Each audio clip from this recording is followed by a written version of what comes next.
Saint Eulalia of Merida. கிபி 290ஆம் ஆண்டு மெரிடால பிறந்திருக்காங்க. ஒரு பக்தியான கிறிஸ்தவ குடும்பத்தை சேர்ந்தவங்க.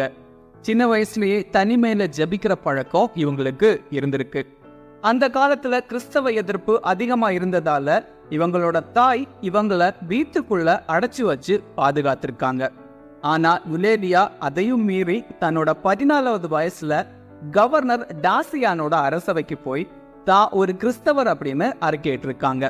அது மட்டும் இல்லாம பாகன் மதத்தையும் பேரரசர் மேக்சிமியானையும் இழிவுபடுத்தியிருக்காங்க.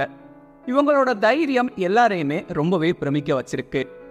கிறிஸ்தவ மதத்தை விட்டு பாகன் மதத்துக்கு மாற நீதிபதிகள் கட்டாயப்படுத்திய பயமுறுத்தியும் யுலேரியா கிறிஸ்தவ மதத்துல உறுதியா இருந்திருக்காங்க.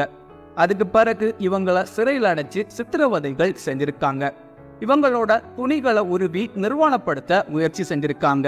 ஆனா அந்த நேரத்துல பனித்துளிகள் இவங்களோட உடலை மறைச்சு பார்க்கறதுக்கு தேவதை மாதிரி காட்சி அளிச்சிருக்காங்க.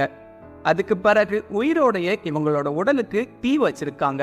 இருந்தாலும் யுலேரியா கிறிஸ்தவ மதத்துல உறுதியா இருந்ததால கோபமடைஞ்ச படை வீரர்கள் தீ அடுப்புல இவங்களை போட்டு எரிச்சிருக்காங்க.